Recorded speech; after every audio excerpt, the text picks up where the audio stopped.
Good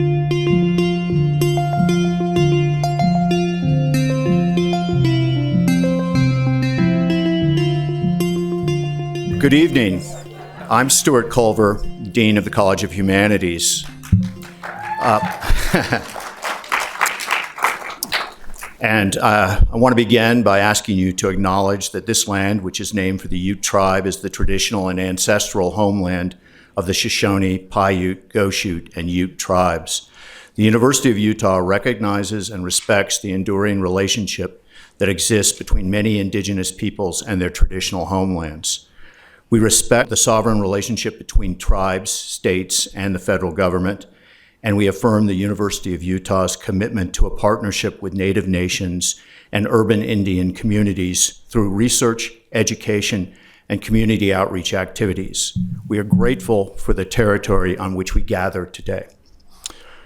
This evening's installment in the Author Meets Reader series is presented by the Tanner Humanities Center.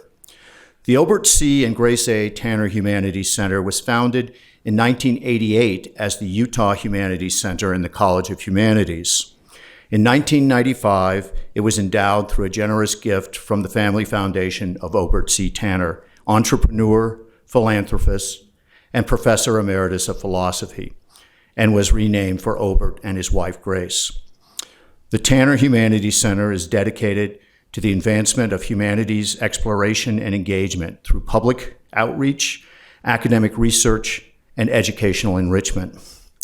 These activities foster the values that lie at the core of all humanistic inquiry and creative activity: critical thinking, reasoned civil discourse, empathy, tolerance, and inclusiveness. It's my pleasure tonight to introduce the current director of the Tanner Humanities Center, Erica George, who is the Samuel D. Thurman Professor of Law at the S.J. Quinney College of Law.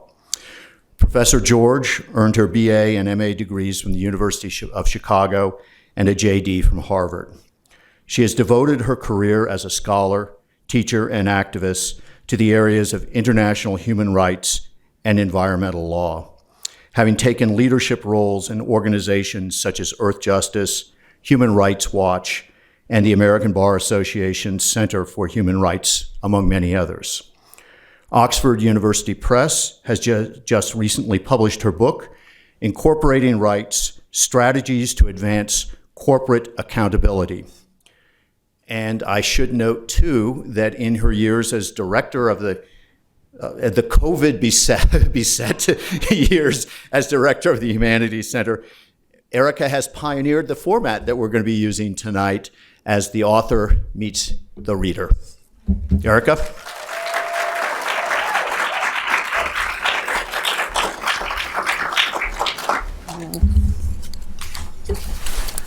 Thank you, Dean Culver, for that very generous introduction. It's my privilege to share some acknowledgements. I first, before we begin this evening, wanted to acknowledge the memory of Carolyn Tanner Irish. She was a visionary and a keen supporter of us. We are housed in the building that bears her name, and we value the family's long commitment to the humanities in Utah and beyond. And there are many I need to thank this evening. I'd like to thank our funders and partners who've supported this evening's event: the O.C. Tanner Company and Foundation, the College of Humanities, the College of Law, the University of Utah's Equity, Diversity, and Inclusion Office, the Office of the Senior Vice President for Academic Affairs, the Utah Prison Education Project, the Black Cultural Center. We also have community sponsors: the National Endowment for the Humanities as part of its Sustaining the Humanities Through the American Rescue Plan, or SHARP initiative, the Salt Lake City Arts Council, the Salt Lake County Zoo Arts and Parks Program, and Utah Humanities. We also owe a debt of gratitude to our private donors, Christy Kimball and Spruce Aesthetics and Infusion Bar. Finally, my staff, the Tanner Humanities team, without which none of this would be possible: Beth James, my associate director; Jeremy Rosen, our associate director for faculty; Susan Anderson, our development officer; and Katie Pula, our marketing and communications coordinator. We also are joined by some student staff. I'm very excited that Kim Coven is with us from the law school. She's the coordinator of our Just Being Reading Interest Group for students who are interested in reading the books of the authors that we bring. We gather after the events to talk about them.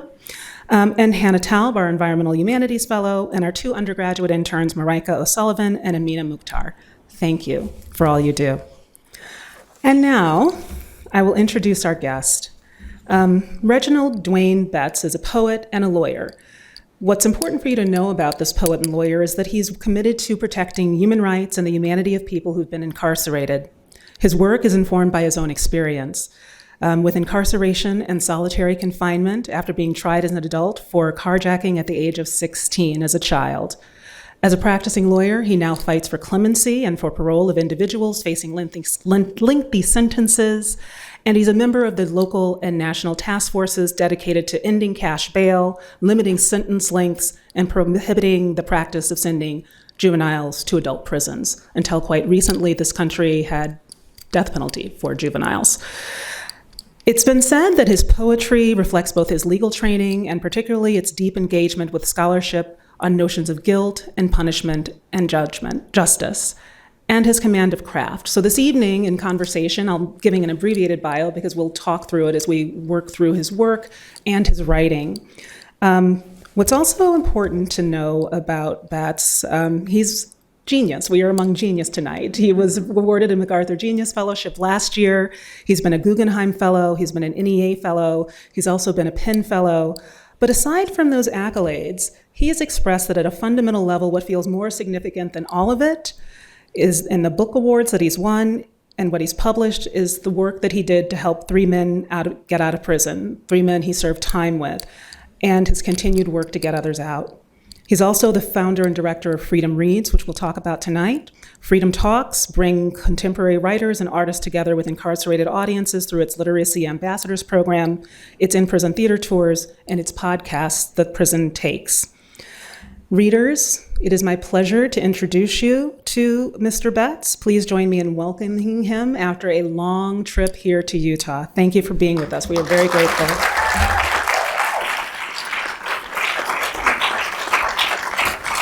Cool. Thank you for having me.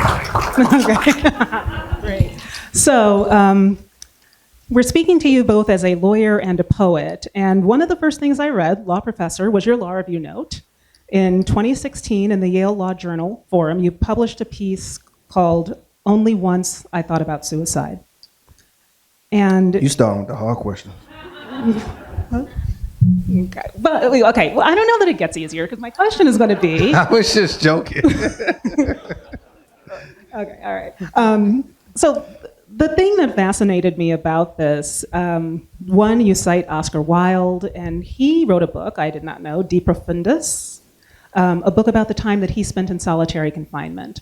He writes that many men on their release carry their prison along with them in the air and hide it as a secret disgrace in their hearts, and at length, like poison things, creep into some hole and die. And you did not do that. In fact, you did the opposite. How did you survive solitary confinement as a child?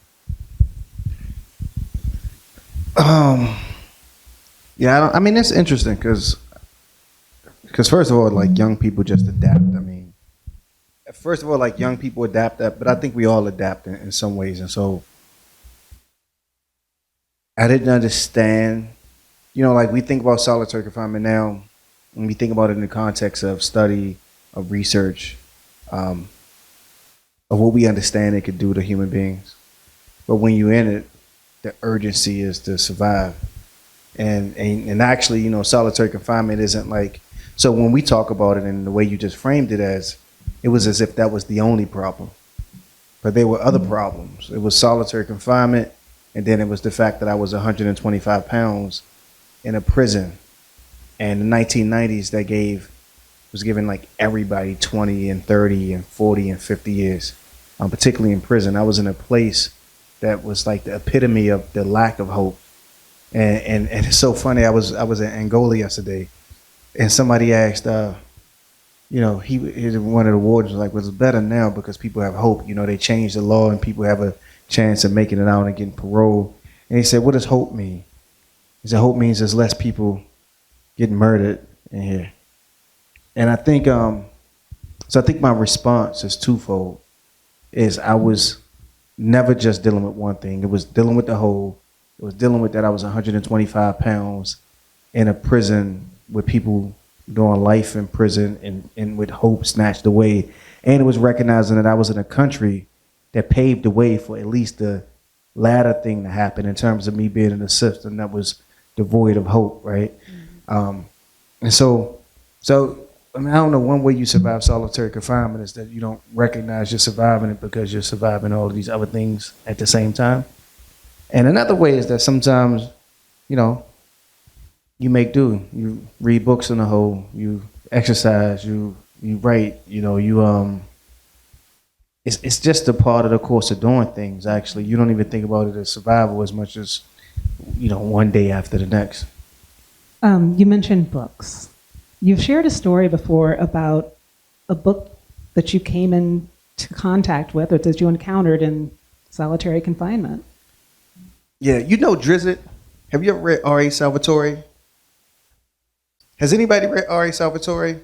There we go, English in the house. This is wild because, you know, this is like the racist book in life, and me and you the only people that read it in here. I mean, but the thing is, like, so I talk about this one book I read, and I'm gonna talk about both books, right? I hadn't really read science fiction before I read R.A. Salvatore, and somebody slides it under my cell door, and I'm reading it, and I get into it, and I just read one of his books recently just to see if I remembered correctly the wildness of the plot, but I read a lot of books though, and the R.A. Salvatore you realize that even books that like you profoundly find troubling for some reason.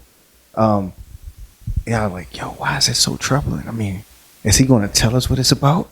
Who is the person that also read it? Maybe ask him afterwards, because I don't know if Dwayne's going to reveal the secret.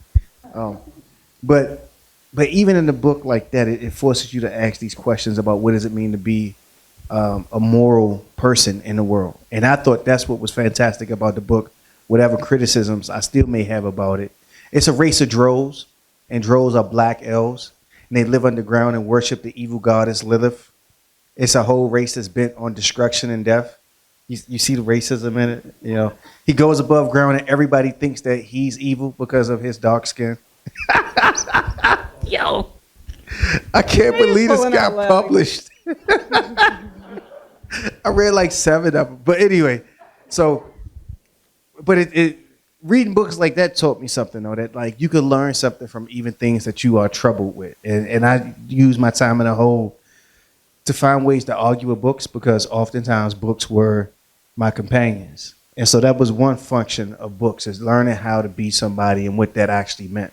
You know, because the cat Drizzt is going through a lot to figure out what it means to be a moral being when he's been told that he's something else.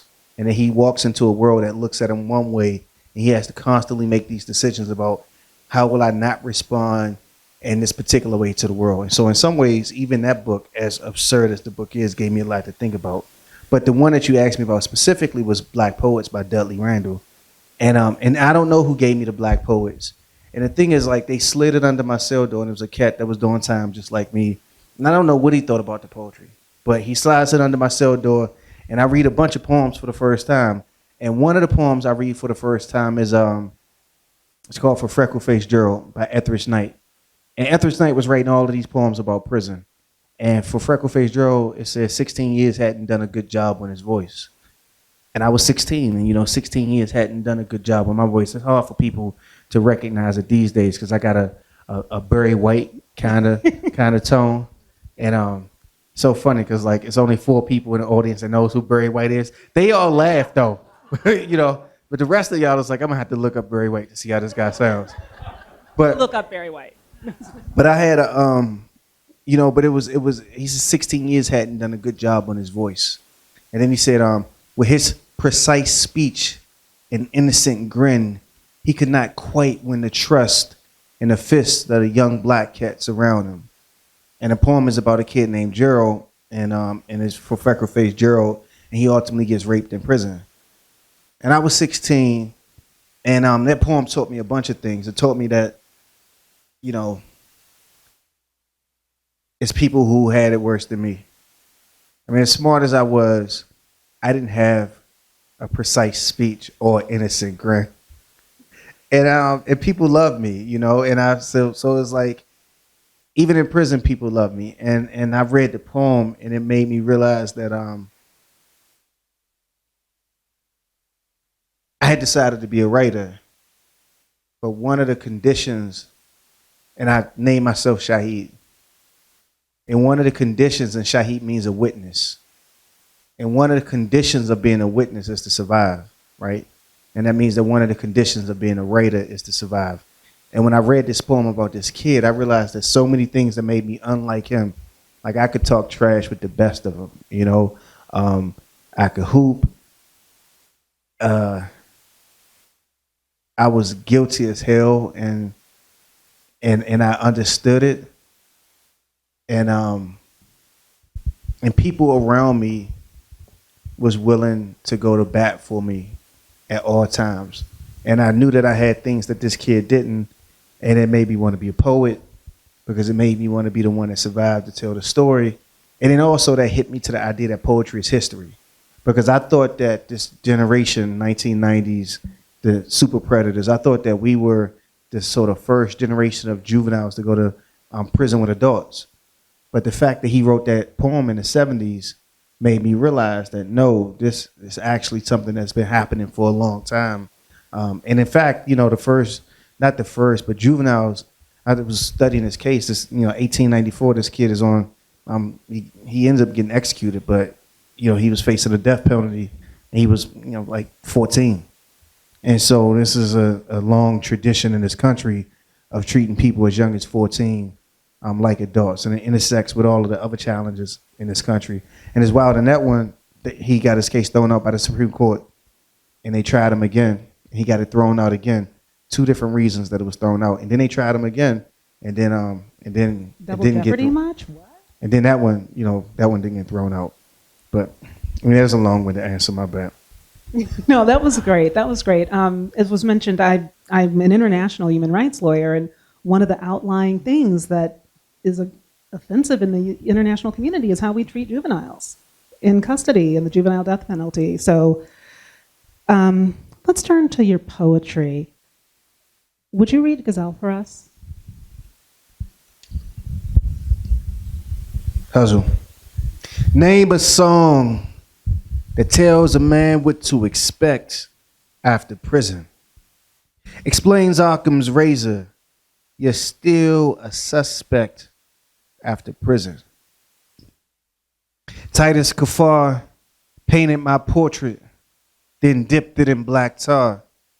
He knows redaction is a dialect after prison. All right, before I read the rest, I'm just going to give one note so people can hear it, if they can hear it, and then if they can't, they just won't. So the poem is called a ghazal, which means it's written in couplets. And it's a repeating phrase that ends each couplet. So that's after prison.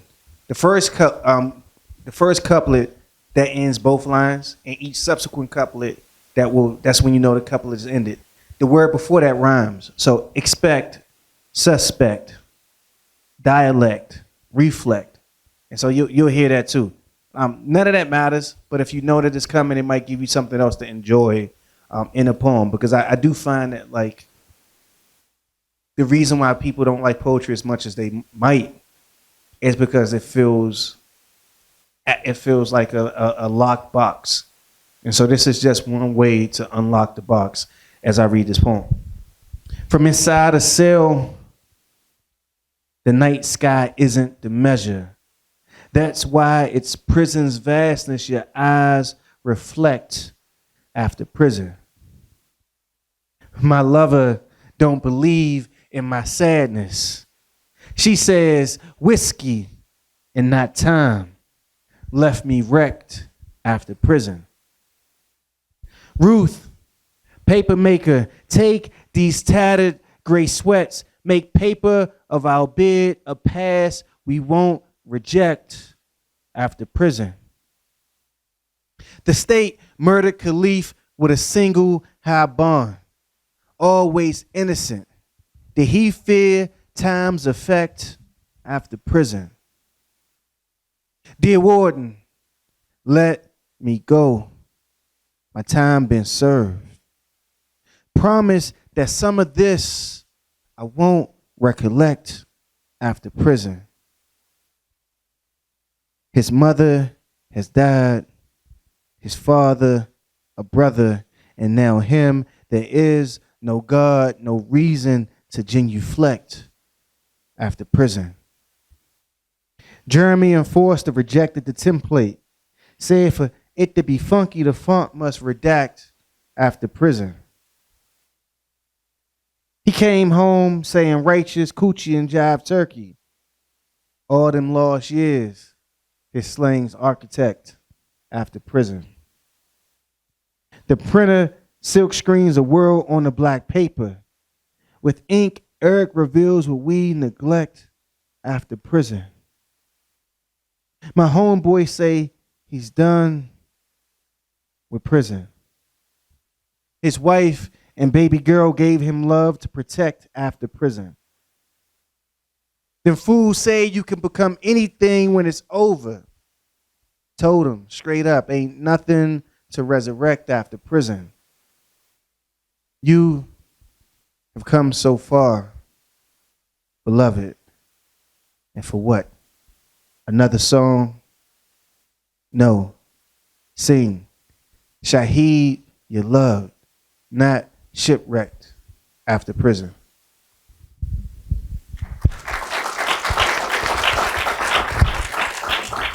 And the only other thing is like the last couplet. So like they used to battle with these, you know, like in court, right? And it's like, well, how will you know if somebody's finished? They finish when, because you sign your name with the last couplet. So when you hear that couplet with the person's name in it, then you know that they finished. And then one of the challenges is like, if you and somebody else freestyling a guzzle, it's like, how long can you keep going? You know, especially when you got to maintain a rhyme scheme and you trying to be compelling. And it usually is like really subversive too. So, but anyway, that's like a tangent. That is like great, because many of us in the law student realm might not have studied poetry. We've got some poets in the audience who haven't studied But shit, law. in a way, it's just a footnote though. That's what I'm saying. Like when you talk about a tangent in a poem is just trying to find that rhythm. Like if you're a legal scholar, you do where you just try to slip in a footnote that doesn't really apply, but you want to pretend like it does. Yeah. Okay. That's what you I do. got that. Okay. All right. Got that. So actually back to some of your, not legal writing, but your popular writing. So in 2018 in the New York Times Magazine, you published an essay, Could an Ex-Convict Become an Attorney? I Attended to Find Out. And in it you include the first line of your personal statement on your application to law school. And you write, the part of my life that has been the most influential in my drive to go to law school is the greatest obstacle to my being admitted to law school and to becoming an attorney. So I'd like to invite you to tell us how you came to be in prison. Oh, that is one of those things, right? It's like you got to demand explanation. It's sort of like, it's wild. It's like, it's so funny when I came home where I met Andrew. So I go to, actually, I'm going to back up a little bit. I come home, I go to University of Maryland. Because I said I wanted to go to college when I was in prison. I went to prison 1996 for carjacking. I robbed somebody, I had a gun. Only time in my life I had a gun, although I think that doesn't really justify it. But I like to say it because it reminds me that, damn, I could have made a couple different decisions. But I come home, and so I got caught the next day. I pled guilty. I sort of recognized that I probably profoundly ruined my life, but I was trying to figure out a way to get past it. And so the first way to get past it is really difficult to try to lie to somebody every day, you know. And I had already had to tell my mother that I had robbed somebody, so I wasn't really prepared to go through a charade with the courts and with my lawyer. And it is really just challenging to pretend that you didn't do something when you know you did it. And it's impossible to get past it. Baldwin had this piece that said the thing that changes guilt and the shame is when you're afraid to tell somebody about that thing you feel guilty for. But so I was in prison and I had decided to go to college. And before I went to prison, I was a high school student. I skipped the 12th grade though because I had enough credits to graduate. So when I got locked up, I had a teacher that said I could enroll you in a Virginia school and you could get your high school diploma a year before the rest of your classmates. And I was like, and then go to prison? And she was like, that is not my fault. And so, but so I knew I wanted to go to college. And so I get out, I go to University of Maryland. And I'm like, it's March. So I'm like, I love to go to school here. He's like, oh. I'm like, why is he looking at me like that? Mind you, it's March, and I go talk to the counselor. And I'm like, yeah, I'm looking to enroll today. And he's like, well, we chose our class of 2009 already. It's 2005. So I'm like, why would I want to be in a class of 2009? I'm trying to get my education now. Mind you, I went to prison before I graduated from high school, so I didn't even learn that whole class of whatever thing, right? And then he's looking at me. He was like, well, you do know we already in the second semester. Funny thing about education. Semester is a word, it's the most elitist word in the English vocabulary. It's one of those things that you only know if you know. And you assume that everybody's supposed to know. So he's like, yeah, we already started the second semester. And I'm like, well, I'm ready to start right now. And he's like, this is a challenge for me. And I was like, what is the challenge? He was like, I don't understand. How come you don't know anything about the process of being a college student? Like, you know, it's only 2 semesters and you can't really start in the middle of the second one. I was like, oh, like quarters. And then that didn't help him, you know. And so I was like, look, man, I just got out of prison. And he's like, oh, that explains a lot. And he actually thought it was funny. He thought it was endearing, my ignorance. You know, he wasn't afraid or anything. He was just like, that explains a lot. He was like, how old are you? And I told him, he was like, at least you don't got to take the SAT. And I was like, bro, this is the least of my concerns. Do you know what I've been through? So anyway, I don't know what question I'm answering anymore. Oh, yeah, I know what question I'm answering. So I wanted to tell that story, though, because then he told me to go to community college, and that's how I ended up meeting Andrew. But when I went to community college, when I tested in the honors English, the professor was like, kind of old to be going to school. This has to violate like some employment act or something, like this age discrimination, you know. And I was 25, and so you know I was like, and I was a handsome 25, so that means I looked at least like 22, you know. And she was like, nah, but why you're really smart. Why you just starting college? And just starting college, just like get out of here. And I said, well, chip on my shoulder, and I didn't feel like lying to people. I said, well, I just got out of prison. And she's like, oh, you must have did something really stupid then, right? I was like, I can't win. I was like, can I take the class though? And I took out an article. I would carry this article around with me as a talisman. It was an article that I wrote about juveniles being locked up with adults and I published it when I was in prison. And I gave it to her. She was like, you really are somebody smart. You must have. And then she signed the paperwork, you know, and I got in the honors course. But the point is that it was these challenges that I was constantly confronting, you know, who do you tell, who do you not tell?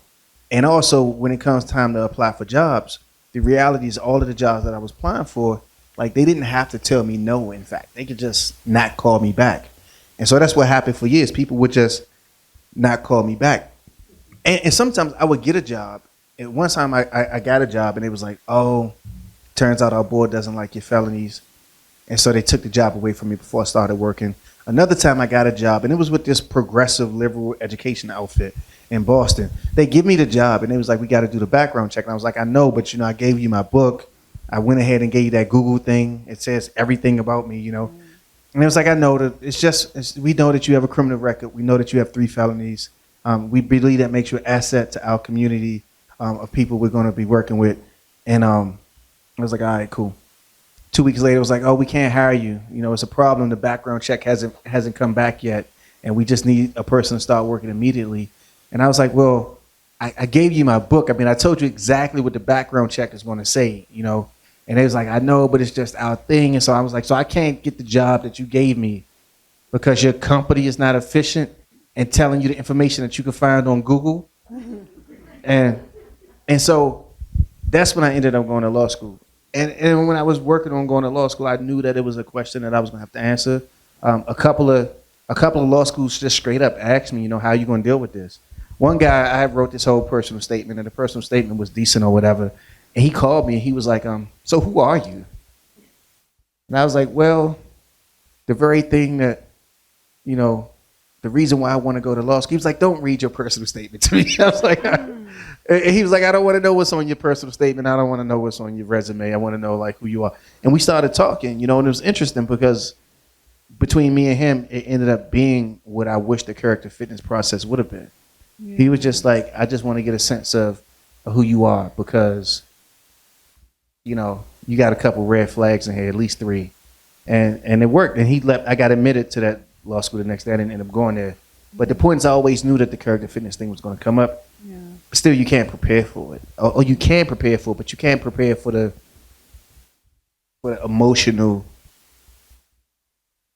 you know, how emotionally fraught it is to realize that you will never be absolved of like this thing that you did in the past. And maybe you shouldn't be. You know, I'm not like the thing that you said about it's a shame of how we treat juveniles. I mean, it's true, but the only reason why it's a shame is because it's a real dilemma. You know, some kid kills somebody and we actually don't know what should happen. And so what we do is we sort of, what I feel like we do frequently is like we retreat the stances instead of, you know, I got family members, you know, murder cases, 14 years old. And it's real. It's like really complicated. And even mine, you know, my carjacking, the person that I carjacked, he might live with it and has been living with it for the past, you know, 20 odd years. And he might resent the fact that all he was able to turn it into was a thing that he had to get over. And I was able to turn it into the catalyst for a completely different kind of life. So I don't resent, and my piece wasn't meant to argue that I resented the questions being asked of me. I think the thing that I probably resented the most in the process was the fact that the process wasn't motivated by trying to discover anything and make that discovery a revelation to the public that I was trying to serve. Okay. Like that wasn't the motivation of the process. The motivation of the process was it was just like they say the punishment is the process. That's all it was. It was like my application came through and it was like, oh, felonies, let's make this happen. And it wasn't who is he. It was like, you know, just send him a form, let him be like, yo, it's something shaky about your application. We haven't decided. It didn't. The letter wasn't even a letter that said, listen, we reviewed your application and we understand that you went to an excellent law school and I'm sure you got excellent recommendations, but because you have 3 felonies that you convicted, that you disclosed, that you were convicted of, that you disclosed to us as you were supposed to, we need to take a deeper look. It was like, per subsection, blah, blah, blah, the bar committee hasn't made a decision on, you know, your candidacy yet, period. It's the vaguest letter that wasn't motivated by anything. And then the process was ridiculous because it was no process. They just like, they think I bullied them. So I wasn't, actually I'll go this direction. I wasn't going to go this direction, but the title of this book of poetry that I'm holding is Felon. And you define that in the New York Times piece. This I learned, felon in the Old English or the Oxford English Dictionary, the word felon once meant vile or wicked person, a villain or wretch or monster. These are your words that you're quoting. And sometimes applied to the devil and an evil spirit. And what you just said signals that this is perhaps what you are encountering when there's no process, or there isn't the depth of inquiry to figure out who you are. But I want to segue this into reading a poem. I'm not sure, some of the lawyers in the room may know whether or not Utah is a felony disenfranchisement state. But one of the poems in your book is on voting for Barack Obama in a Nat Turner t-shirt. Could you read that for us, please? And the only frame, I mean, this has nothing to do with the poem, except it has something to do with how so much, it's a point when I said in the poem, it's all happenstance. So I got locked up in Virginia. In Virginia back then, you couldn't vote with a felony. You lost all of your rights. But also it took a very long time to even apply and petition for your rights back in Virginia back then. Now, I don't know how Governor Youngkin is going to do it, but the past 2 governors have sort of streamlined the process, at least when it came to getting your voting rights back. But when I came home, it wasn't that way. And I moved to Maryland, and because I'm from Maryland. In Maryland, you could vote if you were off of probation. So I came home in 2005. I was on probation. The Maryland probation people was like, I remember like 2.5 years had passed, and I used to see them pretty regularly for the first 18 months, and then I hadn't seen them in a while, and I was like, damn. I hadn't seen this lady in like 8 months. I need to call her. I was going out of town. You know, I was just living my best life. And I was like, let me call her to make sure that we're good because I haven't talked to her in about 7 months. I call and she's like, oh, Mr. Betts, it's great to hear from you. Yeah, you're not on my caseload anymore. And I'm like, now I'm scared. I'm like, what? And she was like, oh, I put in to get your probation ended early. And they ended it 4 months ago. And I was like, was anybody going to tell me? And so this is like sometime in 2008 when I found this out. And I was able to vote because, again, in Maryland, you just had to be out of prison and off probation. And suddenly I was off probation. And so the first time I voted was 2008. All right. On voting for Barack Obama in a Nat Turner t-shirt. The ballot ain't never been a measure of forgiveness. In prison, people don't even talk about voting, about elections, not the dudes you remember, because wasn't nobody black running no way. But your freedom hit just in time to see this brother high stepping with the burden, with the albatross, willing to confess that he knew people like you. And you are free. You are what they call out and off papers and living in a state where you're not disenfranchised.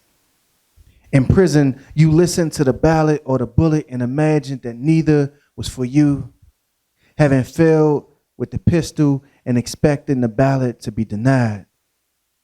But nah, you found free and a line noticed that this is not like the first time you and the woman you married lost the rest of a night and a work day in a room not belonging to either of you. That lady is with you now and the kid is in your arms and you are wearing a Nat Turner t-shirt as if to make a statement at the family reunion. Everyone around you is black, which is a thing you notice. And you know your first ballot will be cast for a man who has the swag that seems inherited. It's early, but there's no crust in your eyes. You wanted this moment like freedom. You cast a ballot for a black man in America while holding a black baby. Name a dream more American than that, especially with your 3 felonies serving as beacons to alert anybody of your reckless yesterdays. That woman beside you is the kind of thing fools don't even dream about in prison. And she lets you hold your boy while voting as if the vote makes you and him more free. Sometimes it's just luck. Just having moved to the right state after the cell door stopped clanking closed behind you. The son in the arms of the man was mine, and the arms of the man belonged to me. And I wore that Nat Turner t-shirt like a flag, brown against my brown skin.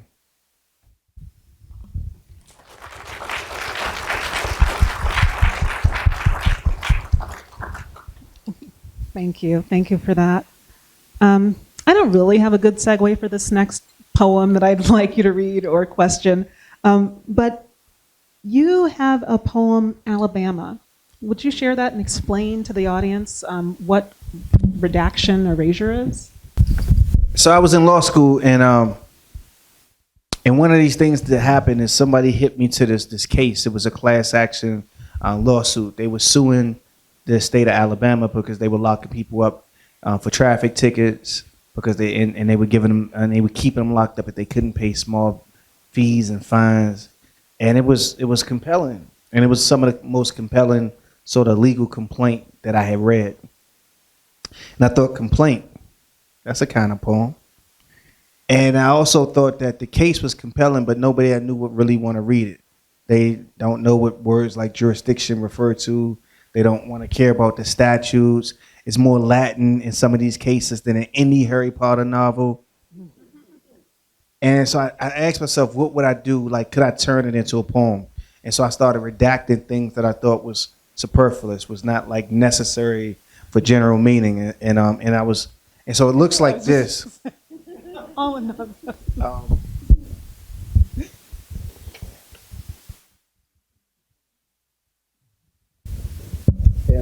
and I'll read it. And actually, me and Titus, we did this project called The Redaction. It was it showed at the Museum of Modern Art, where we had silk screened the poems onto pieces of paper, and then he etched faces onto the paper, and it was a pretty cool. Was that something we're going to talk about? No, I want to ask about creative collaborations, but we can talk about it now because this is part of that. Oh, cool. Yeah. So I'll read the poem, but yeah, so that was cool because you can see this like 20 by 30 foot paper, and it lets you actually see visually what the poems communicate visually, and they communicate through language, and the images do the same. In Alabama, in the middle of Alabama, versus the city of Montgomery, the plaintiffs impoverished, jailed by the city, unable to pay traffic tickets, pay or sit in jail. $50 per day, plaintiffs unable to pay, each sent to jail, told they could work off debts. $25 per day, cleaning the city, scrubbing feces and blood from jail bars. The treatment reveals the city against its poorest, jailing people if they poor. Plaintiffs seek fundamental rights. They suffered the city's unlawful. It is the policy of the city to jail people. It is the policy of the city to jail people. It is the policy of the city to hold prisoners until extinguished. It is the policy. It is the policy. Plaintiffs seek relief. A 23-year-old woman, mother of two, police officers came, arrested her. She owed the city. Officers took away her two children. She, too poor to pay, told she would serve, taken to jail, desperate to get back children, labored to clean jail bars.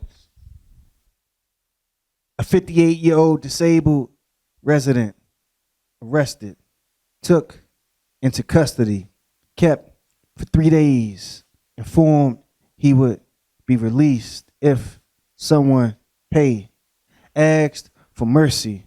The court ordered him to serve 44 days. 38-year-old father lives with his children. Went to police after he learned he had warrants, traffic tickets, arrested, placed in jail, kept overnight. He owed the city $1,600. The judge ordered him jailed, told released if he served 23 days, told he could work off his debt, did not want to clean blood and feces. Desperate, agreed to clean blood and feces from jail floors. Lost his job while he sat in jail. Montgomery violated plaintiffs' rights by jailing them, by threatening to jail them. Defendant's policy violates the Constitution. City violated. The city's policy violates Constitution. Requests for relief. Wherefore plaintiffs request relief, equal protection, judgment, constitutional and statutory rights, equal protection, judgment, 4th and 14th Amendment rights, judgment, due process, equal protection, rights. Respectfully submitted.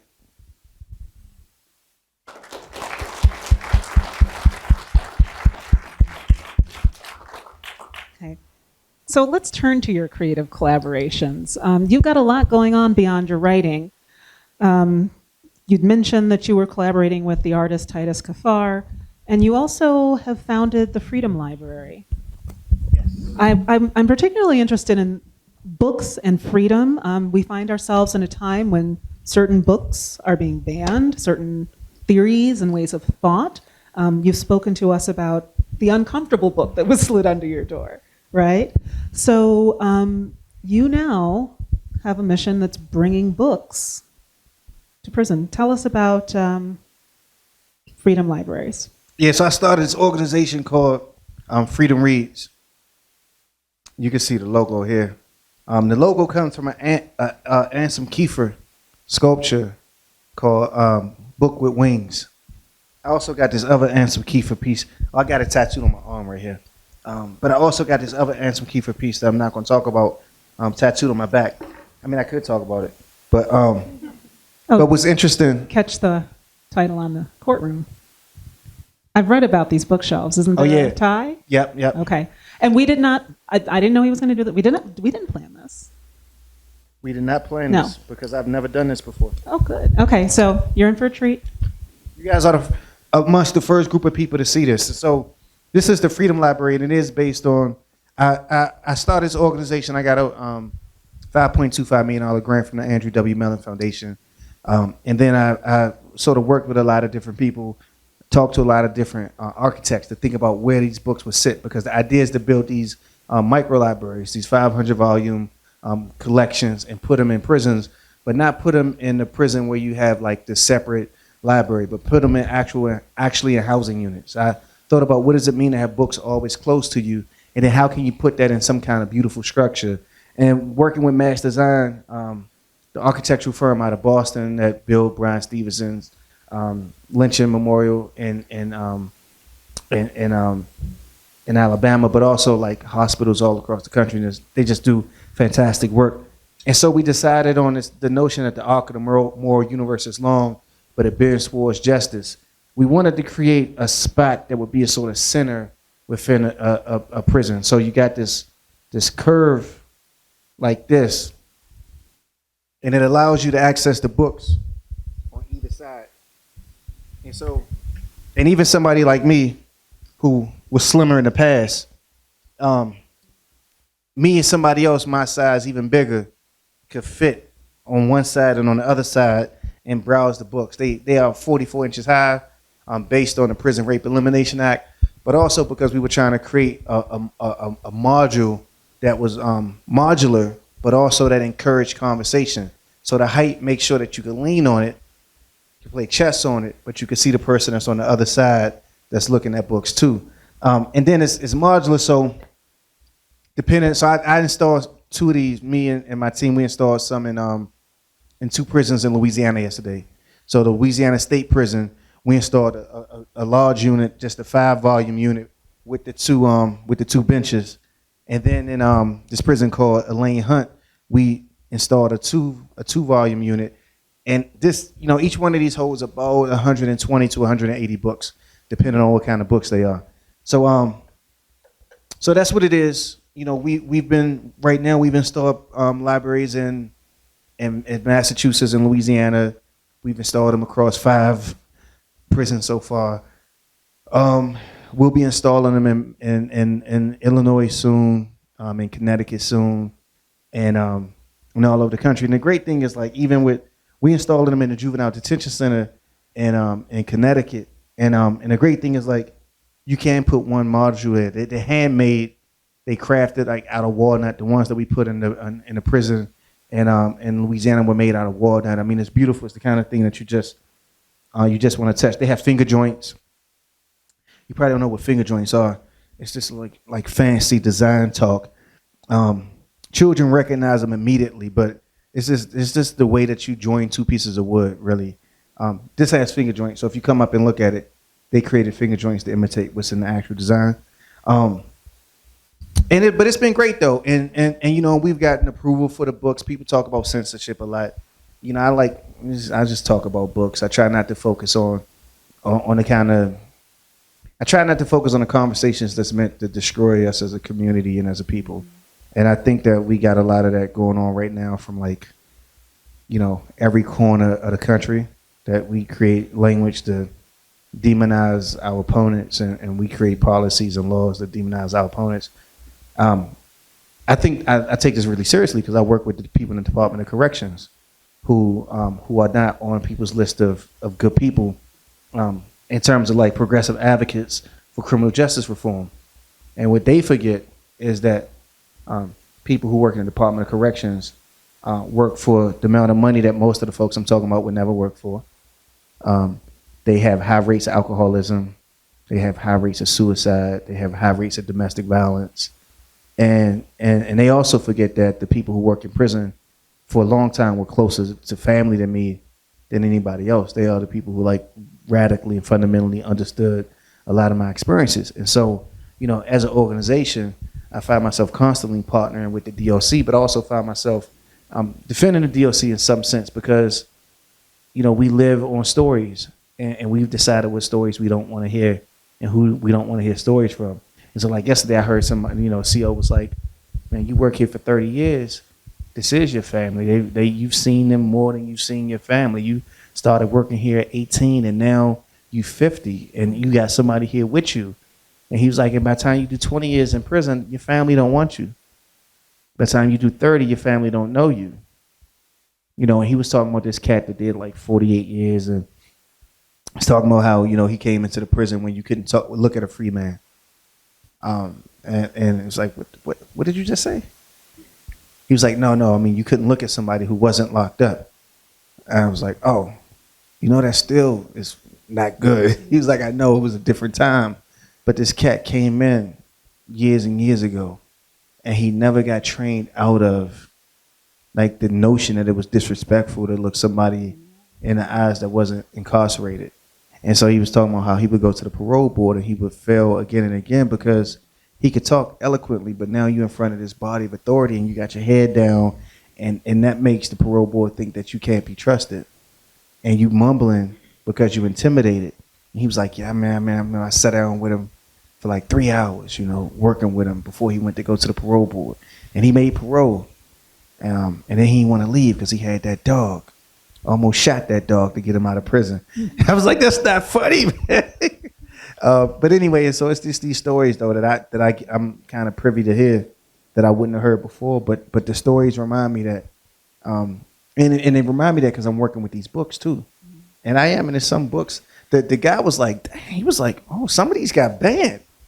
It was the and you know, Angola was so wild because you couldn't always tell. Angola is a place where there are a lot of stories about it. When you said the word, that was my family's originally from Louisiana. It's just Angola's it's no joke. It's not a nice place. Not a place. But I mean, it's rough though because everybody at Angola has life, or they've been locked up for 10 or 20 years. It's like either Angola because they sent you to die in Louisiana a lot. So everybody there has life, or they've been running through the system, getting in a bunch of trouble, and they've been locked up for 10 or 20 years. But the guy, I couldn't tell who was locked up because there was one guy who was putting books on the shelf, and I thought, because he was just laughing and joking with the COs, I just thought he must have been a CO, you know. But no, he was locked up. And then the guy who was the correspondent for the Angolite, you know, he just looked like an old white dude. You know what I mean? It's so funny the way you think about the caricature of a prisoner when they 20 to 30. It's really different when you're looking at grown men and you're looking at old men, you know, with like thinning hair, you know. The CO might have some leg problem, and the prisoner got a leg problem too. And when you look at these men, you're looking at time eclipsing lives, and it all happening in prison. But the guy from the Angolite was like, "Oh, this guy banged. He picked up Mouse. He was like, you got this in here?" I was like, "Yo, come on, it's Mouse." He was like, "I know, it's just history." And then he picked up some other book, and it was just interesting. And all of these books that got approved, you know, by the So it's like these different I read you have like conversations that's going 500, over 500 different books in circulation. How do you select them? I did a bunch of stuff. I did surveys. I talked to scholars. Okay. I did a bunch of it was during the pandemic. And so I had friends would get on a Zoom, like 2-3 people, and they would just talk about the books they love. And then we would record it and we would like take titles, but also take because it was less about, it's so funny. Is that like the idea of reading is our intimate space. So you could put 83 people in a room right now and ask them to talk about books, and you'll find some commonality, but also amongst the three, you'll find you saying things that you just hadn't said out in the air before. You know, it's just like the idea that the setting, the location of just talking about books allows you to access something that you've been carrying around that you wanted to let go.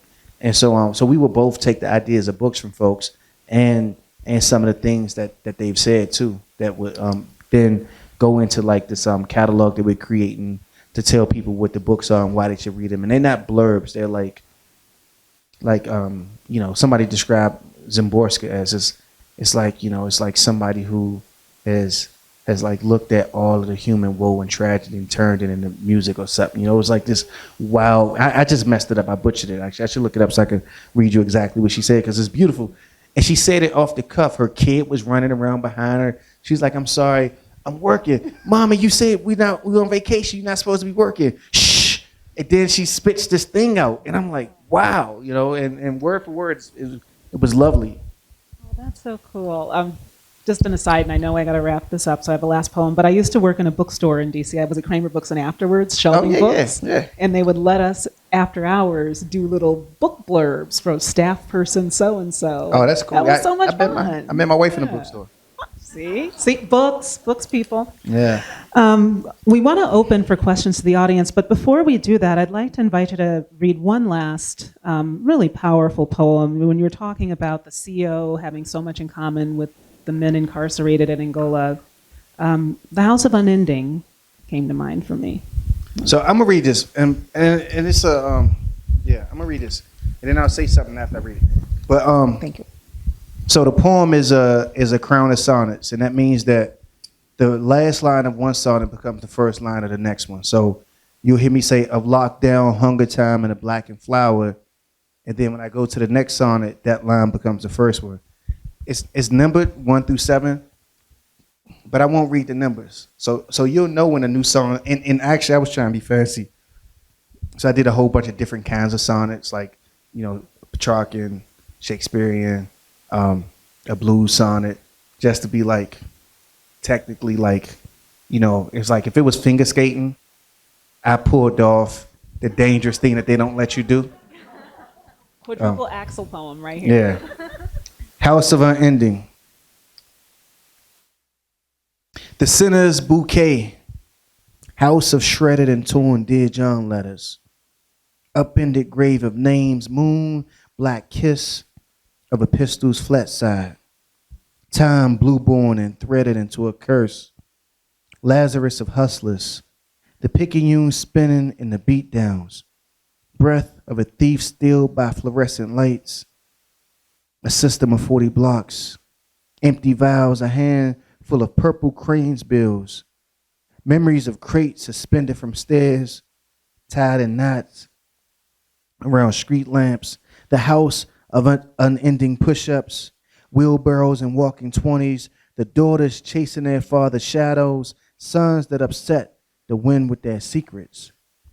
The paraphrase of fractured, scarred wings flying through smoke, each wild hour of lockdown, hunger time, and a blackened flower. Of lockdown, hunger time, and a blackened flower, ain't nothing worth knowing. Prison becomes home, the cell a catacomb that cages, and the metronome tracking the years that eclipse you. History authors your death, throws you into that den of lost hours. Your mother blames it all on your X chromosome, blames it on something in the blood, a styrofoam cup filled with whiskey leading you to court disfavor, to become drunk on count time and child called logic. There is no name for this thing that you've become. Convict, prisoner, inmate, lifer, yardbird, all fail. If you can't be free, be a mystery, an amnesic, anything, but avoid succumbing to the humdrum, swallowing a bullet, or even just choosing to inhale. Swallowing a bullet or even just choosing to inhale both mark you, pistol or the blunt to the head escorting you through the night. Your yell, an omen, the memories, the depression, the dead, and how things keep getting in the way of things. When he asked you for the pistol and you said no, the reluctance wasn't about what violence brings. His weeping in your ear made you regret what you owed. On some days, the hard ones, you cursed the phone. The people calling collect, reaching out, all buried, surrounded by bricks. On some days you've known you wouldn't answer. The blinking numbers as varied as the names of the prisons holding on to those lives. Holding on, ensuring that nothing survives. Holding on, ensuring that nothing survives, not even regret. That's the thing that gets you. Holding on to memories like they're your archives. Like they're there to tell you something true about what happened. My past put a skew on how I held her. Unaccustomed to touch, I knew only dream and fantasy. Try to see through that mire and find intimacy. It was just so much, and then the yesterdays just become yesterday. A story that you tell yourself about not dying. Another thing when it's mentioned to downplay. That's what me and that woman did, trying to love each other. What kind of fool am I? Lost and was gone, reinventing myself with lies. Lost and was gone, reinventing myself with lies. I walked these streets ruined by what I'd hide. Jesus died for somebody's sins, but not mine. I barely see my daughters at all these days. Out here caught up, lost in some old cliche. But tell me, what won't these felonies betray? Did a stretch in prison to be released to a cell, return to a freedom penned by Orwell? My noon temptation is now the metro's third rail. In my wallet, I carry around my daguerreotype, a mug shot, no smiles, my name a tithe. What must I pay for being this stereotype? The pistols I carried into the night, my anchor. The crimes that unraveled me, my banner. The crimes that unraveled me, my banner. Only a fool confesses to owning that fact. Honesty, a sinkhole. The truth doomed to subtract everything but prayer. Turn my breath into failure. Whiskey after prison made me crave brown. Amber washing my glass until I'm smacked. The murder of crows on my arm, an artifact of freedom would outlast even a jailer. Alas, there is no baptism for me tonight, no water to drown all these memories. The rooms in my head keep secrets that indict me still. My chorus of unspoken larcenies. You carry that into your twilight and live without regret for your guilty pleas. And live without regret for your guilty pleas. Mornings I rise twice, once for a count that will not come, and later with the city's wild birds who find freedom without counsel. I left prison with debts no honest man could pay. Walked out imagining I lapped my troubles. But a girl once said no to my unlistening ears, dismayed that I didn't pause. Remorse can't calm those evils. I've lost myself in some kind of algebra that turns my life into an equation that zeroes out, regardless of my efforts. Algophobia means to fear pain. I still fear who knows all I've done. Why regret this thing I've worn? The sinner's bouquet, house shredded and torn.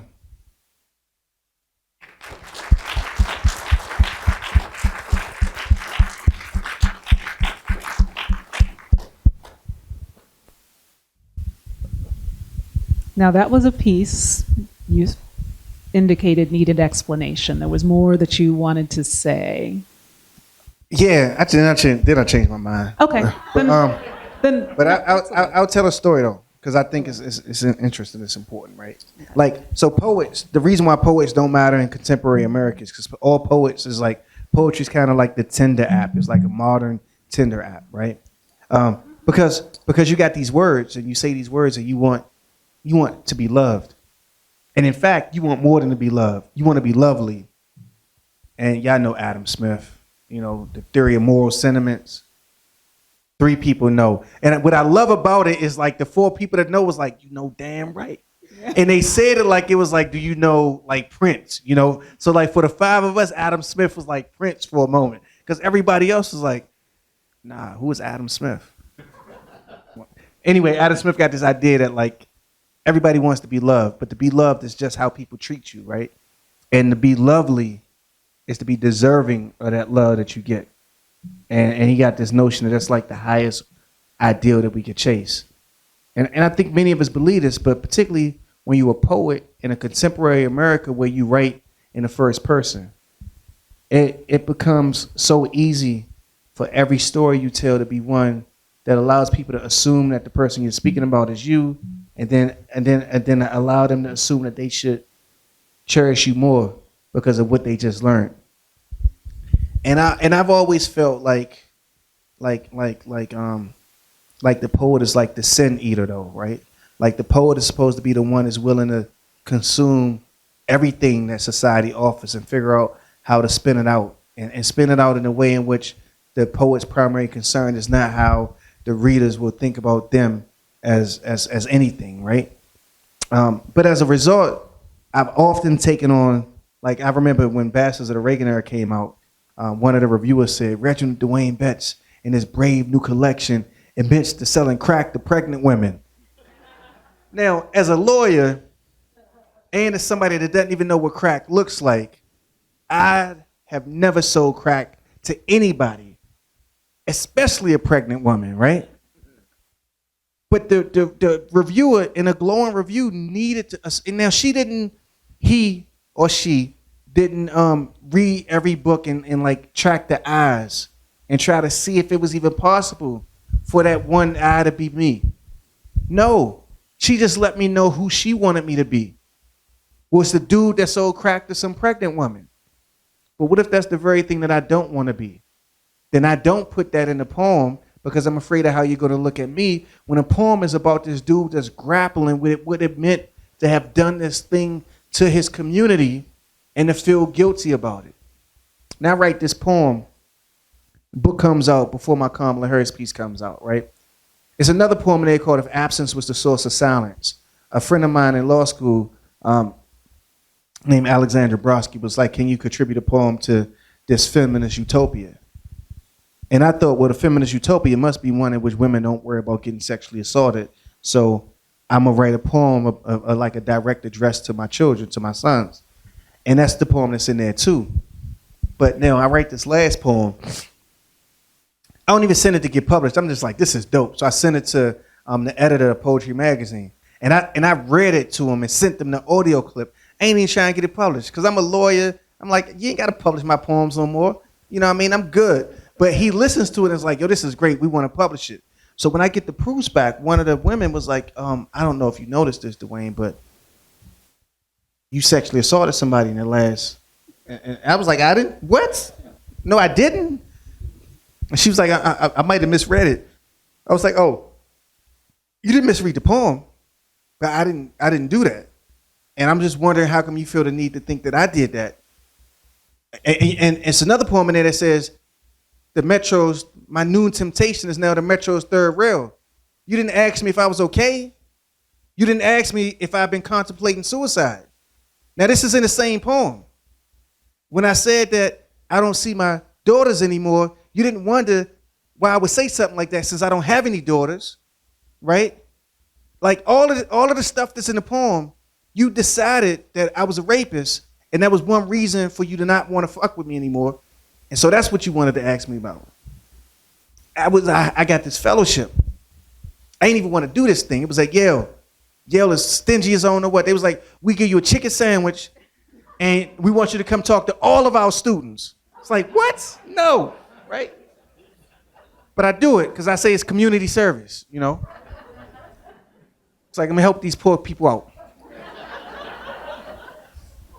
And I declined to go to the dinner, and the lady was like, can you at least have lunch with me? And I was like, I'm sick. And she was like, it's okay. I got a strong immune system. What? This is not about you, you know? I go to lunch. The first thing she tells me at lunch is, it was so brave of you to admit sexually assaulting somebody. First of all, I was like, damn, can we get water first? And then why would you think I admitted such a thing, right? Like I didn't do that. And she was like, but in the poem, and I was like, oh, but there's a lot of stuff in those poems. But again, she was choosing what to associate me with. The thing is, you know, I was obsessing over it because my mom had got sexually assaulted like, you know, a month after I got locked up. And she didn't tell me it happened until the day I came home from prison. And then we didn't talk about it for another 10 years.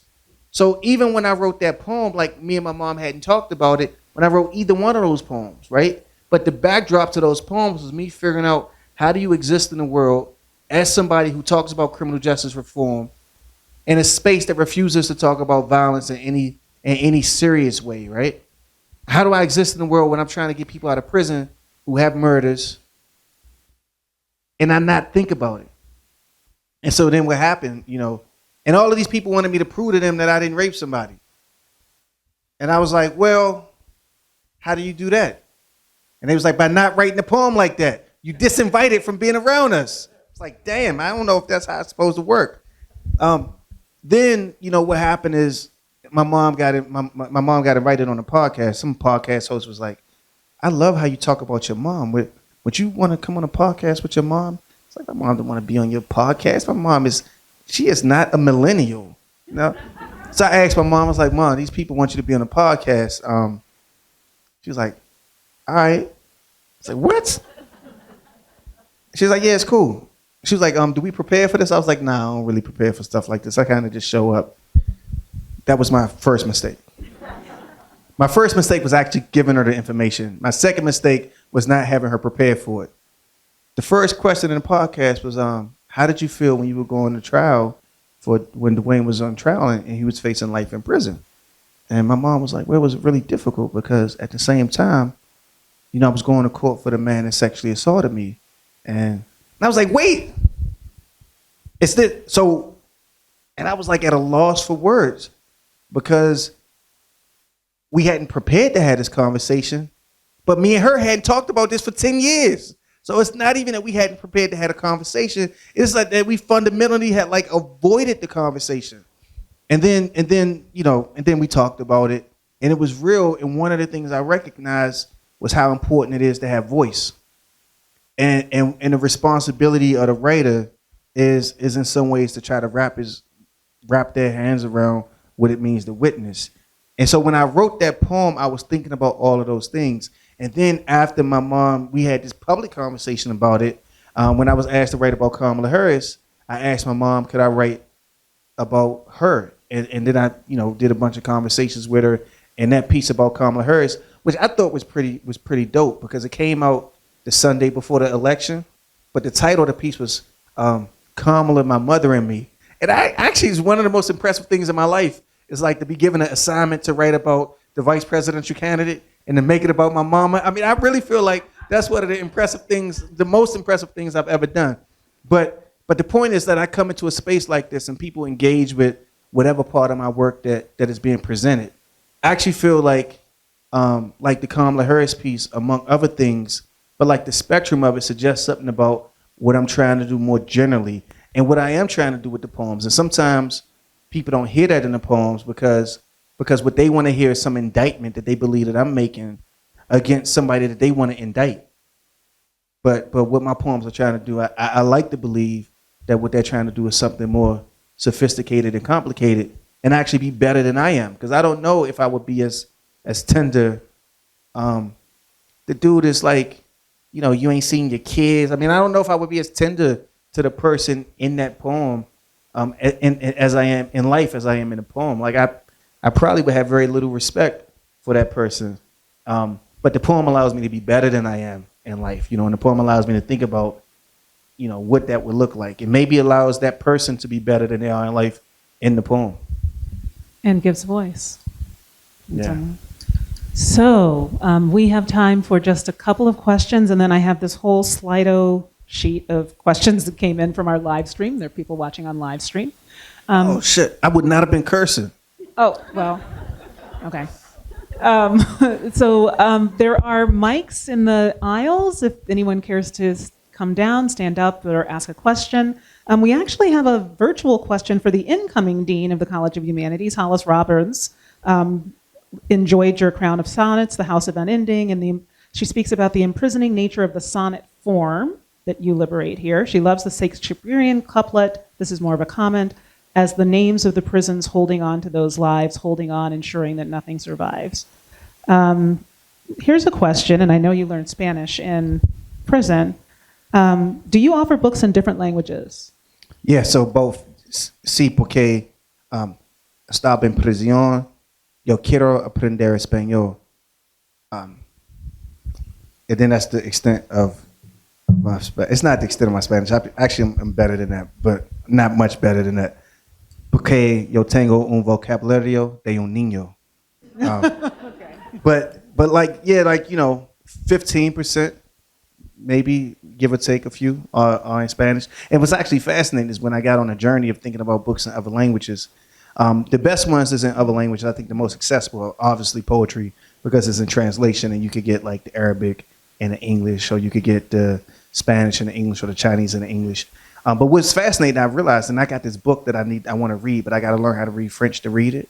And it's about this, I can't remember, I'll tell you the name. It's about this African cat, and it's a detective joint. It's like hardboiled detective that raises past the level of being like, that's one of the beautiful things about genre, is that when you could escape, when you could like lift past your genre while adhering to the genre, you've done something special. And so it's one of those kind of books. It's like S.A. Cosby and Blacktop Wasteland, which is a fascinating novel that pushes past the genre that it's in. But anyway, you discover these books that's just written in Spanish, just haven't been translated yet, and it's a wondrous thing. But it's kind of like, it's kind of sad, because my Spanish isn't as good as it needs to be to read this book in Spanish, and my French is nowhere near as good as it needs to be to read. But anyway, to answer the question, 15% of the books are in Spanish. Okay, great. So, multilingual. Another in live stream question, and I think this is a question I want to pose on behalf of this audience as well. If we want to do more, what can we do?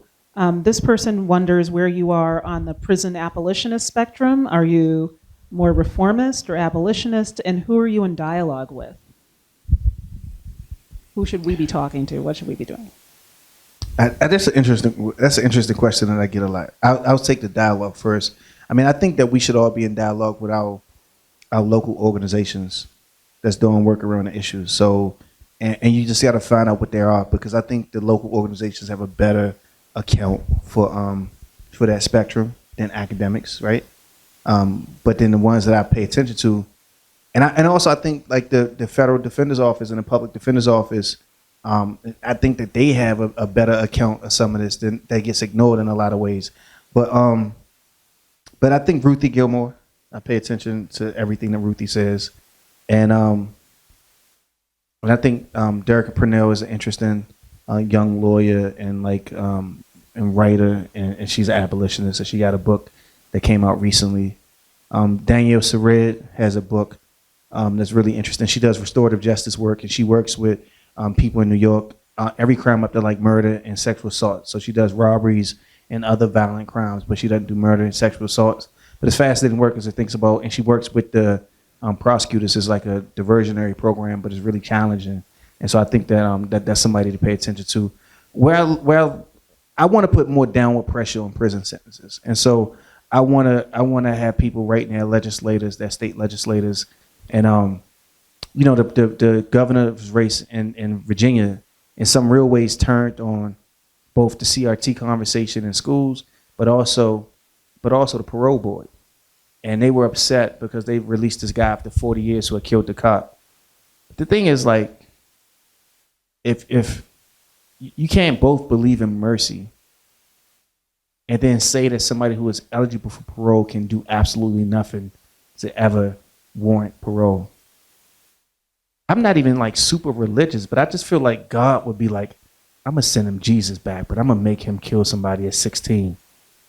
You know what I mean? Like really, you know what I mean? Because like it's just wild that, and this guy, he was like a saint in prison, and nothing he could do to bring their life back. That's a given. But he had he did 40 years and like 30 years without an institutional charge. He was a leader. He was a mentor. He had COs writing letters saying that he had saved people's lives, that he had stopped riots.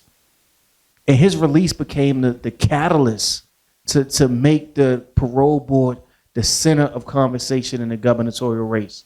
And I just asked myself, what might we do to start a different kind of conversation? One that is far more complicated. You could make an account for him never getting out of prison, but I think you should have to make that account.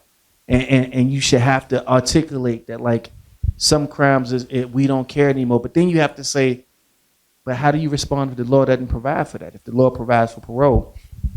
Anyway, what I wish that we would do, though, is write our legislators and ask about go visit a court. I say, well, you start by going to visit a courtroom. The most depressing and the most democratic place in the courthouse is the domestic violence docket. You go in that joint and you see the mailman, you see the FedEx man, you see the woman that coaches youth league baseball.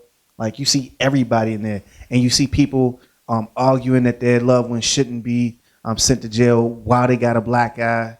Like, it's the most democratic place in the courtroom. And then you find out when some people are getting sentenced, and you listen, because a lot of times when somebody takes a plea bargain for something, they take a plea bargain for a lesser included offense. But it's always wild to hear them admit to like I once had a client who took a plea bargain for attempted second-degree robbery. But when you do the plea bargain, the judge has to read into record what the police say happened. And so even though you're pleading guilty to like attempted second degree, what you hear if you're in the audience is the description of a robbery, and the person's pleading guilty, and it's all so confusing.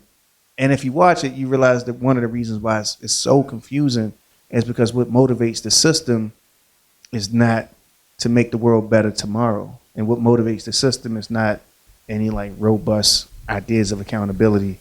So anyway, those are the few things I think I would do in terms of organizations and people. And I would write my legislator and ask about parole. I would like spend a weekend researching parole and sentencing laws in the state. And I would just like make a point to write one letter a month or one letter every 3 months to a legislator to say, I think these issues matter to me, and maybe you should pay attention to them. Any questions from the room? I see I Can't Breathe t-shirt.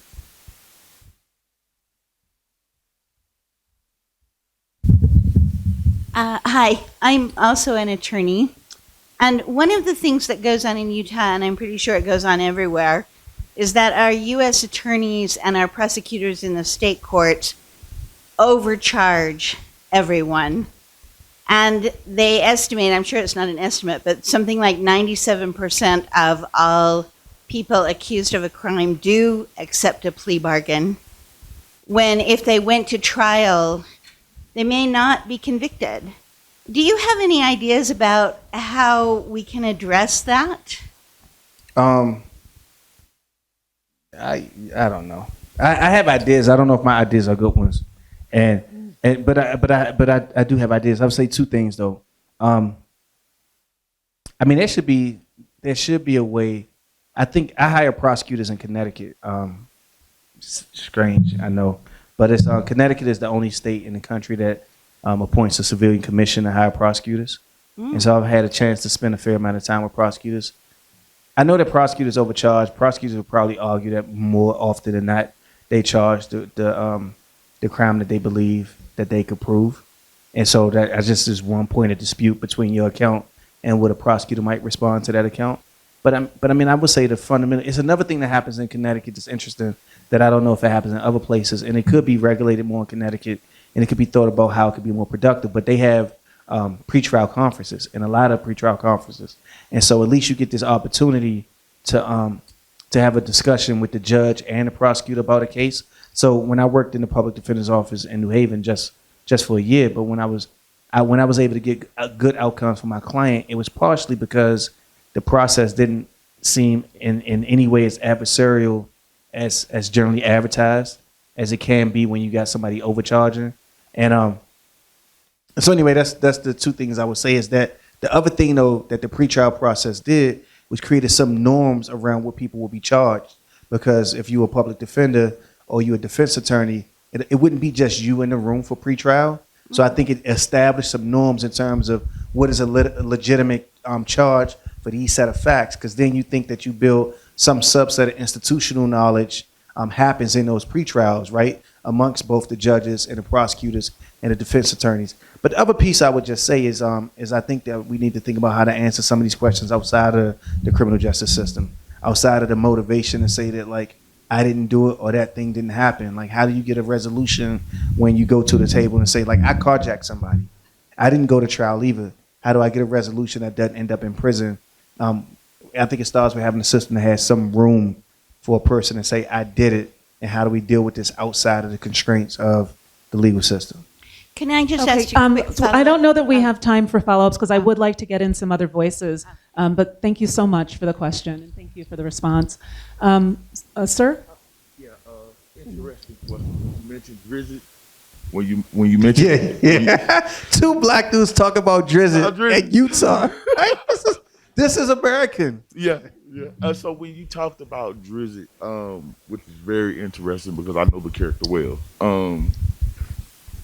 I just wondered why Drizzy, because of the race, or the issues of race of the black elves, or why Drizzy? For me, Yeah.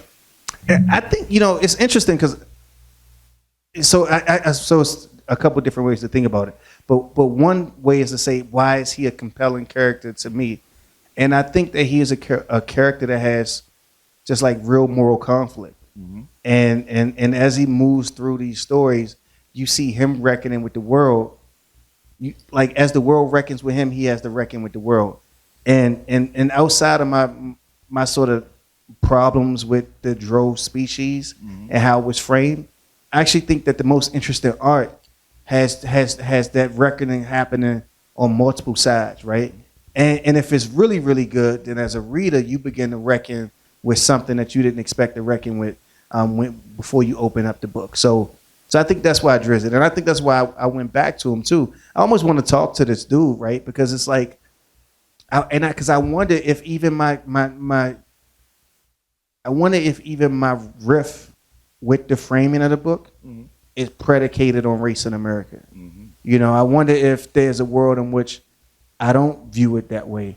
But we can have a whole reading discussion on Black Empire and Drizzy as a character and the construction of race and archetypes in this country. Just brief, his eyes was purple. Yeah, I know. And I just wanted to let you know that because my name is Elwap Child. So I was 14 years old when I was sentenced to go to prison. The exact story that you said is my experience of life. I'm in the middle of going to college now here in Salt Lake. And it's a privilege to meet you. I just wanted to say thank you for presenting, sir. And it's wonderful to see you. Yeah, man. I'm glad we can have this conversation out here and not in there. Yeah. Yeah. Thank you. Thanks. This will truly have to be the absolute last question. I'll try and make it short. If you had to go back and do your sentence again, this is a little bit of an intimate question, but what would you spend more time doing and what would you spend less time doing knowing what you know now? I would spend more time studying language, actually. I would spend more time studying language. That's the thing I would spend more time doing. And also, I think that I would try to be more systematic. And I didn't read much Shakespeare. I didn't read much drama at all. I didn't have access to most of those things, though. But I might have tried harder to get access to what I didn't have access to. But the thing that I regret that I would have spent the time on if I had it back would be learning languages. I would have. Yeah, I would have. I read the worst book to read in Spanish ever. It was like Abo-American history. I don't even think Abo-America exists anymore. I don't think it existed when I read the book, but I read it in Spanish because I was trying to learn. I was a fool. Like, I should have read 100 Years of Solitude. You know, like, I don't know why I chose the worst history book that has ever been written. I could have read 100 Years of Solitude. This is like, yeah. But that's what I would spend more time on, language. I mean, everything else, you know, that's the thing I regret, that, you know, prison gives you time, and that's the kind of thing that takes a lot of time. I could have, yeah, I would do that. Okay. Well, thank you very much. Please, readers, join me in thanking Mr. Betts. Just a few notes. We have a select number of complimentary copies of Felon. Please follow up with our office if you would like one of those. And then on March 29th, we will host playwright and author Ayad Akhtar, who's current president of Penn. Mr. Betts has been a Penn Fellow in the past. Our students, who are somewhere in the room, are hosting a reading interest group conversation if you were a lifelong learner or student on Friday at the Tanner Humanities Center, the Just Being group. So once again, thank you very much, and thank you so much for an amazing evening. My pleasure.